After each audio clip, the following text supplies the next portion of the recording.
तो हमने कह दिया था जवाब में, 11 बीवी रखने वाला अगर मक्कार और अय्याश था तो कृष्ण जी 16,108 रखे थे, वो क्या थे? उसने फिर तकरीर में कहा था, अगर मैं प्रधानमंत्री बन गया तो हरा रंग बंद कर दूंगा। हरा रंग मुसलमानों का रंग है, इस्लामी रंग है, मैं हरा रंग बंद कर दूंगा। हर जगह लाल रंग के झंडे को, केसरिया रंग के झंडे को लागू कर दूंगा।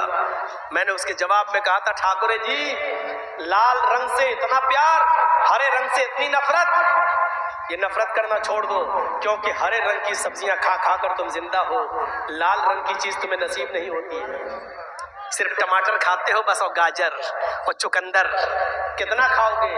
लाल रंग की चीज वो है जो हमारे बिहार बंगाल में खाई जाती है। हमने कहा वो खाना शुरू, मैं तो नाम लिया था, यहाँ नाम नहीं लूंगा, मुझे डर लगता है यहाँ नाम ले लूं तो कहीं यूपी के होने वाले चुनाव में मीडिया वाले उसी चीज को उछालें और बीजेपी को फायदा ना पहुंचाए। वैसे बीजेपी को हम मुसलमानों में बहुत से लोग मिल गए फायदा पहुंचाने के लिए, संतुष्टि के साथ वो बैठी हुई है कि हम तो जीत रहे हैं, हम तो निकल रहे हैं, क्योंकि हमारा काम तो मुसलमान ही लोग कर रहे हैं। मैंने इशारे में बहुत कुछ कह दिया है, बहुत ही मुआज़रत के साथ अगर किसी को बुरा लगा हो तो लगता रहे, मैं माफी नहीं मांगता, जुर्म ही नहीं किया तो माफी क्यों मांगू?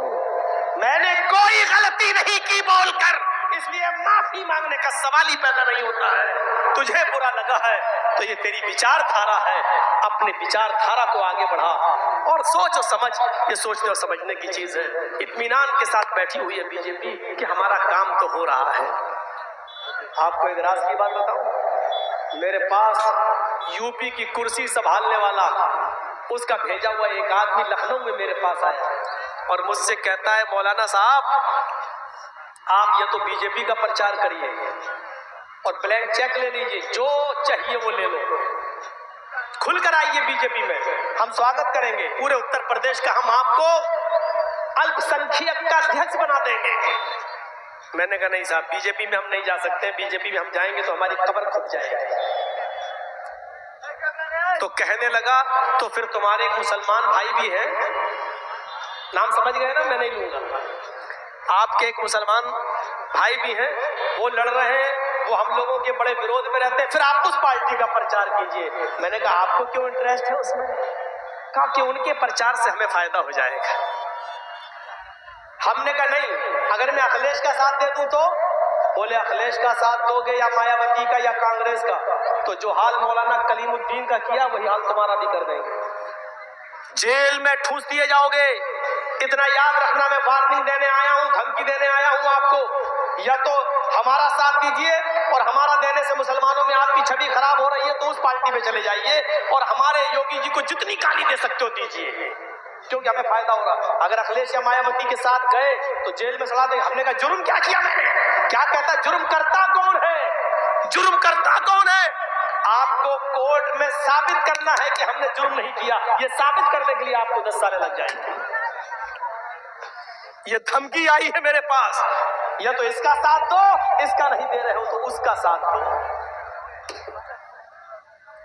खुली किताब है यार, क्यों मुझसे कहलवाते हो?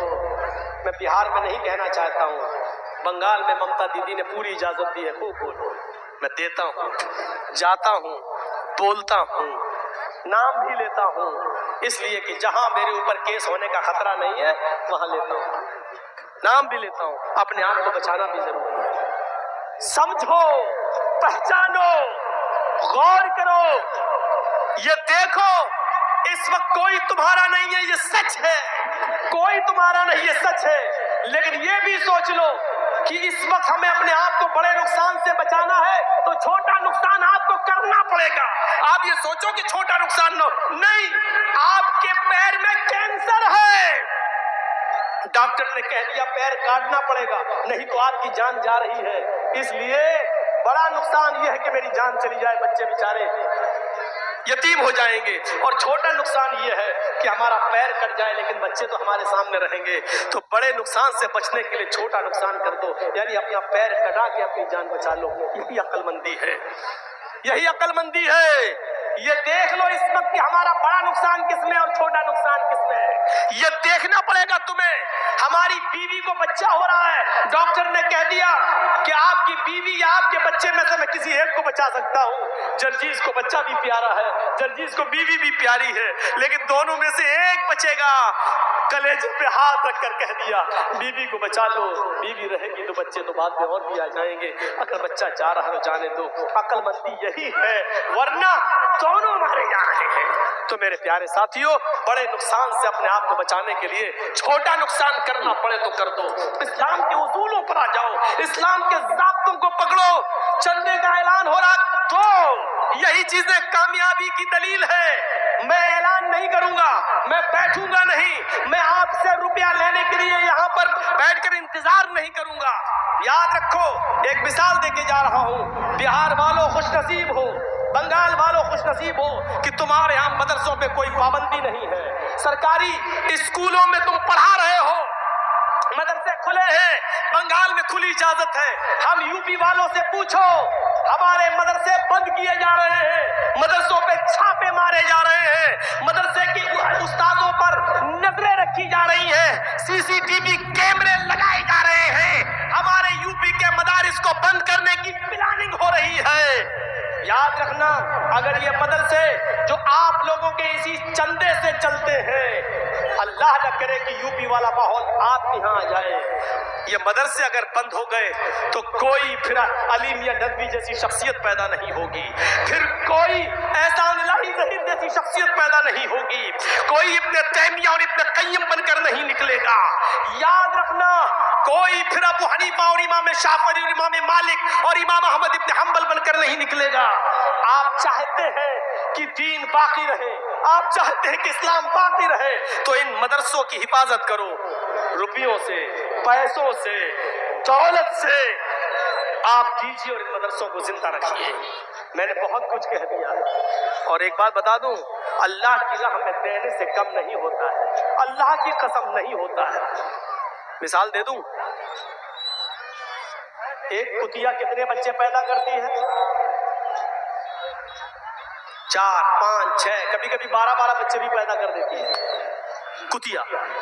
लेकिन आप देख लीजिए, एक कुतिया 5, 6, 10 बच्चे पैदा करती है, लेकिन रास्ते में जाइए, कुत्ते और कुतियों की तादाद आपको बहुत कम दिखेगी। क्यों? बस सड़क पे कोई इस ट्रक से मर गया, कोई उस बस से मर गया, कोई इससे मर गया। बहुत, एक कुतिया 10-12 बच्चे देती, लेकिन तादाद कुत्तों की बहुत कम है। और एक बकरी को देख लो, 2 ही बच्चे देती है, बहुत कम है जो 3 दे, 1 या 2 या 1।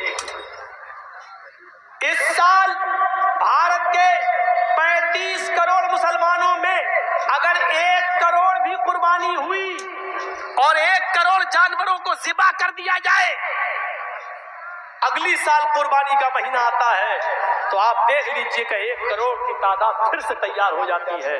क्यों? एक बकरी सिर्फ 2 या 1 बच्चा देती है, लेकिन और रोजाना कितने ज़िबा किए जा रहे हैं और हम लोग उनका गोश्त खा रहे हैं। जरा तसव्वुर किया आपने, जो जानवर अल्लाह की राह में जितने ज़िबा किए जा रहे हैं, दूसरे साल उससे ज्यादा पैदा हो रहे हैं। सऊदिया में चले जाओ, 50-50 लाख हाजी लोग हज के मैदान में, और हर हाजी वहां अपनी तरफ से एक कुर्बानी तो देता ही देता है। 50 लाख हाजी का मतलब 50 लाख जानवर एक साल कुर्बान हुए, दूसरे साल 50 लाख फिर उसी सऊदिया की सरजमीन पर पहुंच गए। जो चीज अल्लाह की राह में जितना कटती है, जितना खर्च होती है, वो बढ़ती है। मेरे भाइयों, आप अल्लाह की राह में जितना दोगे बढ़ेगा, इजाफा होगा, आपके घरों में बरकत होगी, और जितना सैंत के रखोगे, बचाओगे, तो कभी आपके बच्चे की बीमारी में चला जाएगा, कभी किसी को कैंसर हो जाएगा, कभी किसी की किडनी खराब हो जाएगी, अल्लाह ताला कहीं ना कहीं वसूल कर लेगा। इतना याद रखिए, ये सदका और खैरात आने वाली बलाओं को टाल देती है, आने वाली बलाओं को दूर कर देती है। अल्लाह के नबी ने फरमाया, तकदीर में सारी चीज लिखी जा चुकी है, अगर तकदीर में लिखी हुई किसी मुसीबत को अगर तुम दूर करना चाहते हो तो तुम सदका और खैरात करो, क्योंकि सदका और खैरात आने वाली मुसीबतों पर रोक लगा देती है। मेरे भाइयों, दुनिया में यही सदका और खैरात कर जाइए, ताकि अगर हमारी मौत एक्सीडेंट से लिखी है तो सदका हमारे उस एक्सीडेंट को टाल दे। अब आप कहोगे कि तकदीर में तो सब लिखा है, हमारी मौत जब, तो तकदीर में ये भी लिखा होता है कि इस आदमी की मौत एक्सीडेंट से लिखी है, लेकिन 1 महीना पहले ये सदका और खैरात करेगा और हम इसकी मौत को टाल देंगे। ये भी तकदीर में लिखा हुआ है, ये भी तकदीर में लिखा हुआ है। मेरे भाइयों, इस्लाम के अंदर पूरे के पूरे दाखिल हो जाइए। एक मुसलमान दूसरे मुसलमान की इज्जत व आबरू को समझे। चलिए, 2:10 हो चुके हमारी खड़ी में। मेरे भाइयों, मैंने 10 मिनट फिर भी ज्यादा ले लिया है आपका, फिर भी आपको देखकर थोड़ा सा रहम आ गया है हमें। मैं चाहता हूं कि 10 मिनट और बैठ जाऊं आपके पास और इस बैठ कर मैं इंतजार कर लूं। आपने जिस तरीके से चंदा करना चाहिए और होना चाहिए नहीं दिया। मेरी इन मिसालों के बाद, सदका और खैरात की बात कह देने के बाद, सदका और खैरात से माल बढ़ता है ये कह देने के बाद, चलिए मैं 10 मिनट का टाइम आपको और देता हूं और इसके बाद फिर मैं आपसे अपील करता हूं कि अब मेरे कम सुनने ही पर आज इक्तिफा की।